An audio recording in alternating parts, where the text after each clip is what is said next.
Monsoon emergency వాహనాల టెండర్లలో అవకతవకలు జరిగాయంటూ కాంట్రాక్టర్లు ఆరోపిస్తున్నారు. జీహెచ్ఎంసీకి అదనపు భారంగా మారిన టెండర్లను రద్దు చేయాలని కాంట్రాక్టర్లు డిమాండ్ చేస్తున్నారు.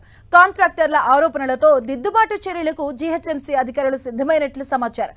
ఈ టెండర్ల వల్ల జీహెచ్ఎంసీపై 5 కోట్లకు పైగా భారం పడుతుందని, కొద్దిమంది కాంట్రాక్టర్లకు ఉపయోగపడేలా ఎమర్జెన్సీ వాహనాల టెండర్లు పిలిచారంటూ ఆరోపణలు వెల్లువెత్తాయి. కొత్త వాహన టెండర్లలో 2 కంపెనీలకే లబ్ధి చేకూరేలా టెండర్లు పిలిచినట్లుగా ఆరోపణలు వస్తున్నాయి. ఇక ఇదే అంశంపై మరింత సమాచారం మా ప్రతినిధి రాముడు అందిస్తారు. జీహెచ్ఎంసీ వర్షాకాలంలో మాన్సూన్ ఎమర్జెన్సీ టీంల కోసం ఏర్పాటు చేసేటువంటి వాహనాల విషయంలో గందరగోళం నెలకొంది. అయితే దాని నేపథ్యంలోనే టెండర్ల రద్దు అంశాన్ని అధికారులు తెరపైకి తీసుకొచ్చారు. అసలు ఈ టెండర్లను పిలవడం వెనక మొదలబేంటి, ఎందుకు ఈ టెండర్లను రద్దు చేశారనేటువంటి విషయాలను కాంట్రాక్టర్లు ఉన్నారు, వాళ్ళని అడిగి కనుక్కుందాం. సార్, ఈ టెండర్లకు సంబంధించి రద్దు చేసినట్లుగా అధికారులు చెప్తున్నారు. అసలు ఏంటి, ఏం జరిగింది, ఎందుకు రద్దు చేస్తున్నట్లుగా ప్రకటిస్తున్నారు? ఇది ఇసుజు అనే సంస్థతోని తెలంగాణ డీలర్కి సంబంధించిన ఇసుజు మహావీర్ అనే సంస్థ ఏదైతే ఉన్నదో డీలర్షిప్, వాళ్ళకు మాత్రమే కొంతమంది అధికారులు వాళ్ళకు అనుకూలంగా ఉన్న వాళ్ళ బినామీలు కావచ్చు, మిగతా కాంట్రాక్టర్లు వాళ్ళకి ఏ రకంగా సహకరించే వాళ్ళకు ఒక 2 ఏజెన్సీలకు మాత్రమే ఈ గ్రేటర్ హైదరాబాద్ పరిధిలో 6 జోన్లకు గాను 9 టెండర్లకు ఎంఓయూలు ఇప్పించడం జరిగింది. మిగతా మా జిహెచ్ఎంసీలో ఉన్న అందరు కాంట్రాక్టర్లు కూడా మేమందరం కూడా వెళ్ళి ఎంఓయూ కోసం అడగగా ఆ ఒక్క షోరూమ్ వాళ్ళు మాకు ఎంఓయూ ఇవ్వడానికి నిరాకరించారు. మా దగ్గర స్టాక్ లేదు, మేము 6 నెలల వరకు ప్రొవైడ్ చేయలేము అన్నట్టు వాళ్ళు చెప్పడం జరిగింది. మళ్ళీ ఇవి స్టాక్ లేనప్పుడు జిహెచ్ఎంసీతో ఏ విధంగా వీళ్ళు ఒప్పందం చేసుకున్నది మా అందరు కూడా ఆశ్చర్యం కలిగిస్తున్నది. ప్రధానంగా ఎప్పుడైనా ఎంఓయూలో మీరు ఆల్రెడీ టెండర్ కండిషన్స్ ప్రకారం, రూల్స్ ప్రకారం పేపర్లు అన్నీ పెట్టారు. మళ్ళీ ఎందుకని మీకు 2 రోజులు 3 రోజులు టైం ఇస్తున్నామని చెప్పడం వెనుక ఏంటి? ఎందుకంటే ఇది ఓకే అయిపోతే ప్రైస్ బిడ్ ఓపెన్ చేయాల్సి ఉంటుంది. ప్రైస్ బిడ్ ఓపెన్ చేయకుండానే ఇది చేశారా?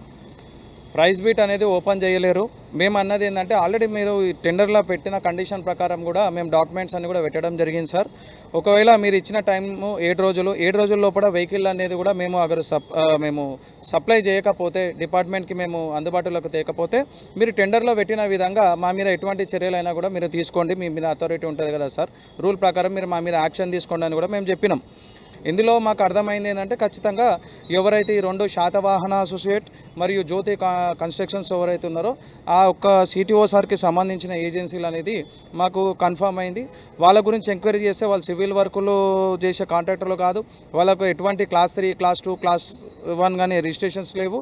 కేవలం ఫరం సర్టిఫికేట్ మీదనే వాళ్ళు ఈ టెండర్స్ అనేది పార్టిసిపేట్. ఇన్ని కోట్ల రూపాయలకు సంబంధించిన విలువ చేసే పనులను కాంట్రాక్ట్ సంస్థ అంటే ఓన్లీ ఫర్మ్ మీద ఇవ్వచ్చా? జనరల్గా మీ వర్క్లలో మీరు చూస్తుంటారు కదా.